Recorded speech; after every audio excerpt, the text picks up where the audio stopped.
Good afternoon, everybody. This is Group 6, and today we'll be discussing the right to repair in modern technology. First, I will be giving a brief overview on our topic.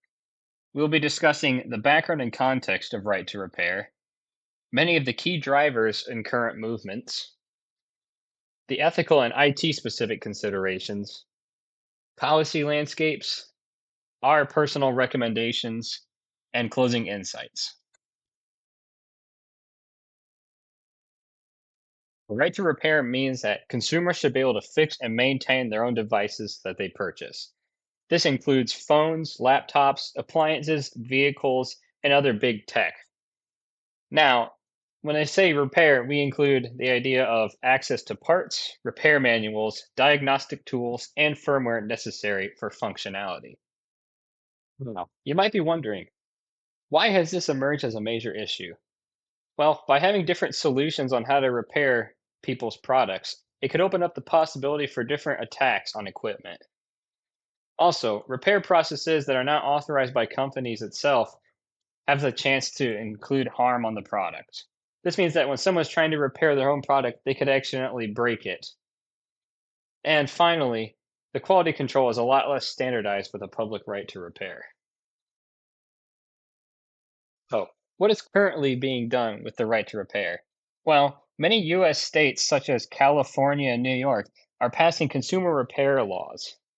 Also, the EU is pushing circular economy legislation requiring repair access for all their consumers. Many different advocacy groups, such as iFixit, are influencing public debates on this topic, as well as manufacturers beginning to offer limited parts programs under regulatory pressure. One ethical concern against the right to repair is that without full control over the components going into their new devices, companies cannot guarantee the device's safety after the repair. This is why companies like Apple a few years ago only allowed registered phone repair shops to work on their devices. Another ethical concern against the right to repair is that manufacturers believe that requiring their devices' inner workings to be publicized could lead to copyright infringement and other companies stealing their design. It is a common practice for companies to keep their devices' internals as hard to access as possible to prevent this. On the other hand, there are many ethical concerns with not having the right to repair. The current disposable nature of our devices is wasteful and unnecessary.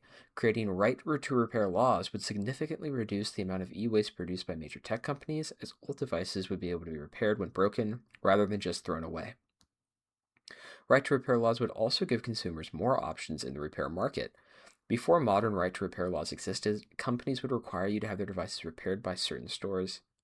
They would enforce this by locking down devices that had secondhand parts not recognized by the device. With right to repair laws, the number of trained professionals who have the ability to repair your device would drastically increase, providing more competition and lower repair prices. With right to repair laws, there are many new businesses that could repair a major tech company's devices, like Apple, for instance. This not only creates competition for repair shops, reducing prices, but it also generates more jobs. Businesses will also be able to use the same devices in their company for longer, as repairs for those devices should be easily accessible, reducing the amount of technology turnover small businesses have to pay for. Right to repair laws also have an effect on the economic scale. These laws would generate lower consumer costs, small business growth, and increase workforce skill and knowledge by allowing different businesses the ability to repair major companies' devices. However, manufacturers would be getting the worst end of the deal as they would no longer get all of the revenue on repairs.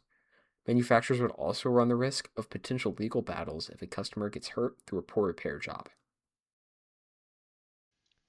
Current U.S. policies. Right to repair laws in the U.S. differ widely by state. States like California, Minnesota, New York, Colorado, and Oregon require access to parts, manuals, and diagnostics, but each law covers different devices. Many products, such as medical and high-risk equipment, remain exempt. Federally, the FTC has begun enforcing anti-repair violations and is pushing for more competition. There is interest in a national standard, but overall, U.S. policy is still fragmented. International approaches. Internationally, right to repair policies are more developed. The European Union requires manufacturers to provide spare parts, repair instructions, and long-term support as part of its circular economy goals. Countries like Canada and Australia are also exploring national policies. Globally, repairability is increasingly seen as both a consumer right and an environmental necessity. These models show what a unified US policy could actually look like. Gaps and limitations. Major gaps still remain. Many software-dependent devices are not covered by current laws, and companies can still use software locks or cloud verification to block repairs. There's also inconsistency in repairability scores, documentation, and enforcement across brands and regions. These issues continue to just show the need for clearer and more uniform regulations. Different viewpoints and perspectives exist within the ethical dilemmas presented by the right to repair. The two main perspectives are those of the customer versus the corporation. From a customer standpoint, a customer would believe that they own and therefore are in full control of the product that they buy. This means that a customer has the right to do whatever they please with the product, such as repair it back to its original quality.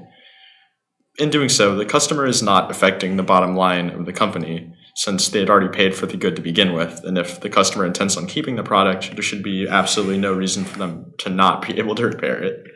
It's therefore completely ideal for a customer to have the full rights to repair their product. When looking at right to repair from the point of view of a manufacturer, there are three main things you're looking at, which are mainly the fact that you want to defend your products and systems, and also the internal workings of your products from competing companies and other unwanted parties. You don't want people to fix their own stuff, mainly because also that's lost money on your end that could have been going to you, that will go to external parts and other factors you don't want. And also you're worried about people harming themselves and you being held liable for it. So ideally, they don't want you cracking open your devices to check out the inner workings, because again, they don't want to reveal their company secrets. They want to keep making money off of it, and they don't want you to get harmed.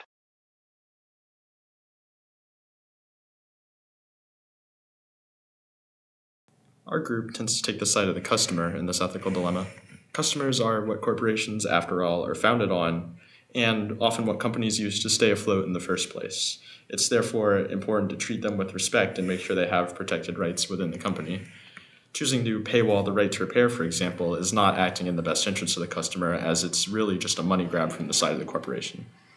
As previously stated, customers were the ones who bought the products, and therefore it should be completely natural for them to be able to fix the products. When they don't work as intended, the owner should get full control over what they do. After all, they own it, and buying a product should be the thing that implies that the customer is in complete control. Some corporations still do paywall their solutions, or intentionally make their product function a little worse to entice users into buying their solution only. This is an extremely unethical practice in our eyes, and companies should be inclined to not follow this and instead create products that are built upon good quality and good standing. Lastly, other sources that can offer solutions, whether it's online or just through word of mouth, doesn't really hinder a company in any way. It's actually way more important that customers can share solutions and work together to repair products together. Sometimes without information like this, it can be near impossible to fix a broken product in the first place. One of the many potential solutions that manufacturers could start with would be to start selling products with instruction books on how to safely open up and fix the different parts, depending on what product you have and what problems it's having. In addition to this, they could sell parts separately within their company stores. This would allow people to have a way to open their product safely and also preserve the product itself. This would help maintaining earnings of the company, because then instead of getting stuff via new devices, they'd be getting money based off selling these additional parts, and even then you still have people who wouldn't be willing to open up their devices, and you'd still be making that money from additional sales of new devices to them. This also allows for control over what information the customer has access to and like what they can fix. So if you don't want them looking at certain components for for internal reasons, you don't have them by simply just not putting it within that book, and then they don't know. They could also start just providing better overall services in terms of repairs. Many companies don't exactly have the best quality assurance when they repair your devices. Sometimes you'll get them back and they'll be in worse condition than before. So if they can just improve the quality of their repairs, more people will be willing to go in-house to do it and spend that money there instead of keeping it in their wallets or doing it themselves or even going to a third-party repair shop. That way everything would be done in-house and they'd make the profits.